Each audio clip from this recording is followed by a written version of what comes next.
आज software engineering में जो हम टॉपिक्स डिस्कस करेंगे वो है रिक्वायरमेंट्स इंजीनियरिंग, फिजिबिलिटी स्टडी क्या होती है, उसके टाइप्स क्या होते हैं, और various information gathering tools, information को गैदर करने के टूल्स कौन कौन से होते हैं। रिक्वायरमेंट इंजीनियरिंग, ठीक है। क्या होता है requirement engineering? The process to gather the software requirements from client, client के द्वारा सॉफ्टवेयर रिक्वायरमेंट्स को गैदर करना, एनालाइज करना और उसे डॉक्यूमेंट करना, इसको क्या बोलते हैं? Requirement engineering. कोई भी क्लाइंट है वो कोई सॉफ्टवेयर बनवाना चाहता है, आपसे कोई सॉफ्टवेयर बनवाना चाहता है, तो उससे उसकी रिक्वायरमेंट को कलेक्ट करना, उससे एनालिसिस करना, उसको डॉक्यूमेंट करना, इसको हम क्या बोलते हैं? Requirement engineering. जो मेन ऑब्जेक्टिव होता है रिक्वायरमेंट इंजीनियरिंग का वो क्या होता है? To develop S R S क्या होता है आपका? System requirement specification. इसको डेवलप करने के लिए रिक्वायरमेंट इंजीनियरिंग की जाती है। रिक्वायरमेंट इंजीनियरिंग में बेसिकली 4 स्टेप होते हैं। पहला होता है फिजिबिलिटी स्टडी, दूसरा होता है रिक्वायरमेंट गैदरिंग, तीसरा होता है सॉफ्टवेयर रिक्वायरमेंट स्पेसिफिकेशन एस, और चौथा सॉफ्टवेयर रिक्वायरमेंट्स का वैलिडेशंस करना।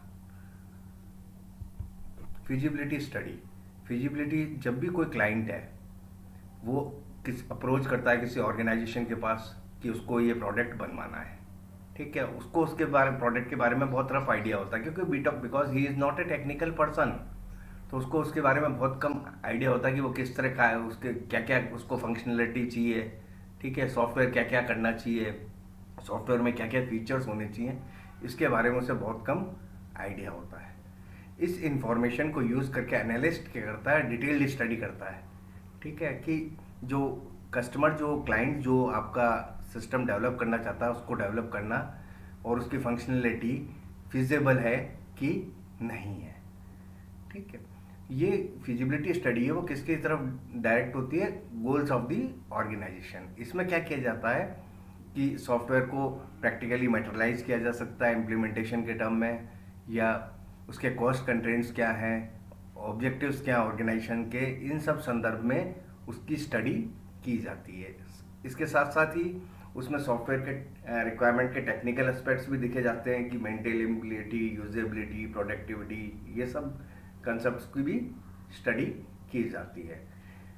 अब जब one feasibility study system list करता है तो उसके पश्चात वो एक डॉक्यूमेंट बनाता है, उसको क्या बोला जाता है? फिजिबिलिटी रिपोर्ट, ठीक है।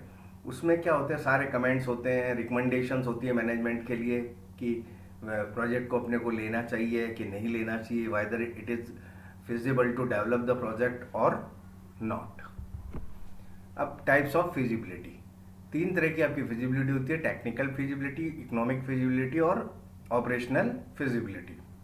टेक्निकल फिजिबिलिटी में क्या है कि करंट रिसोर्सेज को असेस किया जाता है कि जो हार्डवेयर है, सॉफ्टवेयर है, टेक्नोलॉजी है, कि यूज़र की रिक्वायरमेंट्स को कंप्लीट करने के लिए जो अपने पास क्या है, करंट रिसोर्सेज को देखा जाता है, और उसके बाद टाइम पीरियड भी देखा जाता है कि उस टाइम पीरियड में काम हो सकेगा कि नहीं, उस बजट में वो काम हो सकेगा कि नहीं, ठीक है।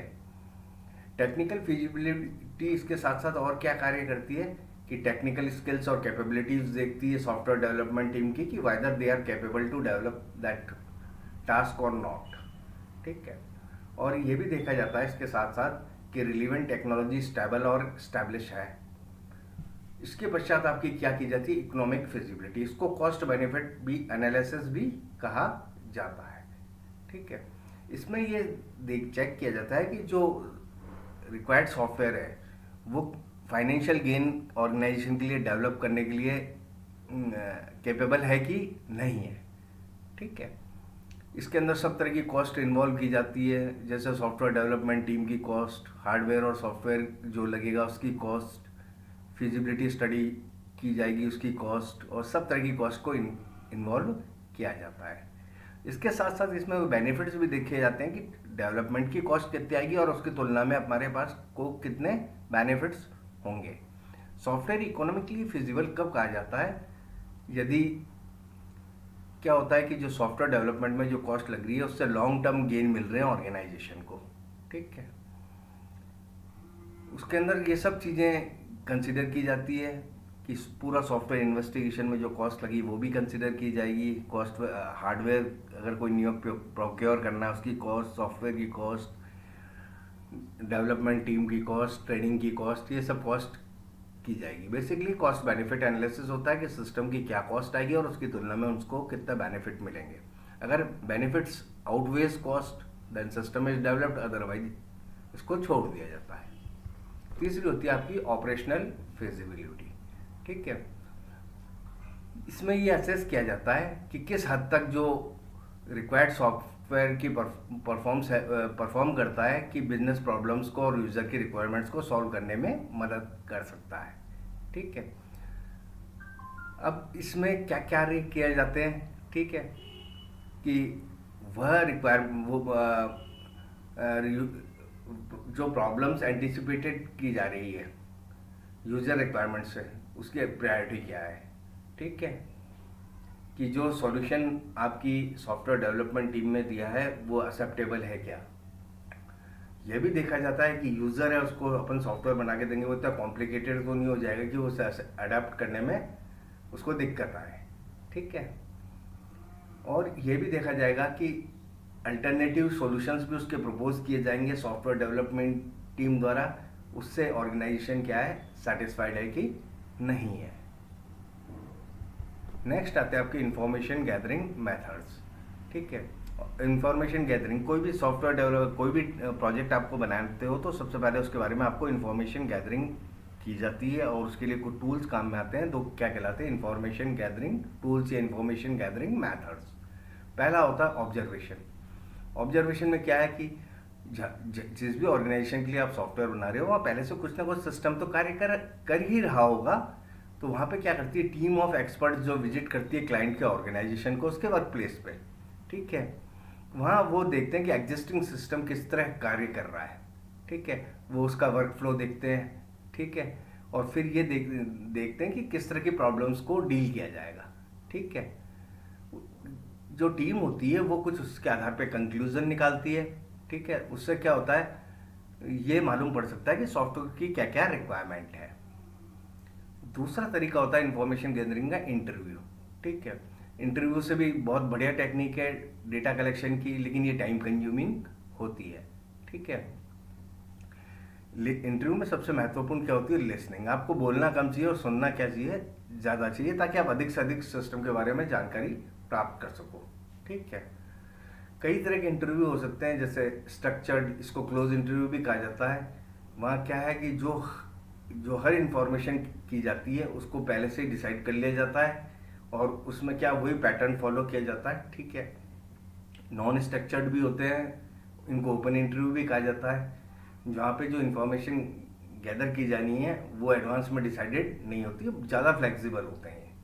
एक 1-to-1 इंटरव्यू होते हैं कि 2 पर्सनस हैं, उसके बीच में जो सिस्टम पे ऑलरेडी जो चल रहा है उस सिस्टम पे काम कर रहा है उससे 1-to-1 डिस्कस करके उस सिस्टम के बारे में इंफॉर्मेशन ली जाए। ग्रुप इंटरव्यूज़ होते हैं, वो क्या होते हैं, ग्रुप ऑफ पार्टिसिपेंट्स के बीच में होते हैं। ठीक है, उसकी मदद से क्या होता है कि कोई मिसिंग रिक्वायरमेंट रह गई हो, ठीक है, वो भी अनकवर हो जाए। क्या होता है कि कई बार एक व्यक्ति से आप 1-to-1 इंटरव्यू में क्या करते हो कि बात करते हो तो सारी रिक्वायरमेंट वो क्लियर कर नहीं पाता, कोई कोई रिक्वायरमेंट वो क्या हो सकता है, भूल सकता है। लेकिन ग्रुप इंटरव्यू में कोई ना कोई, क्योंकि मल्टीपल कई लोग इन्वॉल्व होते हैं, तो कोई ना कोई प्रॉब्लम के बारे में बता ही देगा। तीसरा होता है सर्वे और क्वेश्चनरी। ठीक है, मान लो बहुत सारे लोगों से आपको इन्फॉर्मेशन गैदर करनी है। अब बहुत लोगों का इंटरव्यू लोगे तो उसमें बहुत बजट लगेगा, बहुत टाइम कंज्यूमिंग प्रोसेस होगा, तो उस कंडीशन में क्या किए जाते हैं, क्वेश्चनरी डिज़ाइन की जाती है। ठीक है, सर क्वेश्चनरी में क्या कुछ क्वेश्चंस मल्टीपल चॉइस या ट्रू और फॉल्स इस तरह के डिज़ाइन किए जाते हैं। ठीक है, और उसमें उन सब जो एम्प्लॉयज़ हैं उस ऑर्गेनाइजेशन के, उनको वो सब क्वेश्चनरीज को दे दिया जाता है कि आप इसे भर के दे दीजिए। वो लोग अपने घर पे ले जाते हैं और उसको अपनी भर के लाके दे देते हैं। ठीक है, लेकिन इसमें क्या होता है, इसमें प्रॉब्लम, ये बहुत चीप मेथड है डेटा कलेक्शन का, लेकिन इसके साथ सबसे बड़ी प्रॉब्लम ये आती है कि इसमें क्या भेड़ चाल चलती है कि एक आदमी ने जो आंसर भर दिया वही सब भर देते हैं। तो क्या होता है कि इंटरव्यू से ज़्यादा ट्रू इन्फॉर्मेशन अपन गैदर कर सकते हैं, क्वेश्चनरी से अपन उसकी ऑथेंटिसिटी पे इतना ज़्यादा विश्वास नहीं किया। बी ऑफ लिटरेचर, ठीक है, डॉक्यूमेंट एनालिसिस। ठीक है, कोई एग्जिस्टिंग सिस्टम है उसका पहले से कोई डॉक्यूमेंटेशन मौजूद होगा। अपन कोई भी एसआरएस डेवलप करते हैं, सॉफ्टवेयर रिक्वायरमेंट स्पेसिफिकेशन डेवलप करते हैं, तो उसमें अपन पुराने जो डॉक्यूमेंट्स है उसको स्टडी करेंगे तो वो हमारे लिए काफ़ी हेल्पफुल रहता है। ठीक है। एग्जिस्टिंग सिस्टम को बनाने के लिए उस ओल्ड जो सिस्टम काम कर रहा है उसका डॉक्यूमेंटेशन है, उसको लिटरेचर को स्टडी करने से भी हमको सॉफ्टवेयर रिक्वायरमेंट स्पेसिफिकेशन बनाने में काफ़ी मदद मिलती है।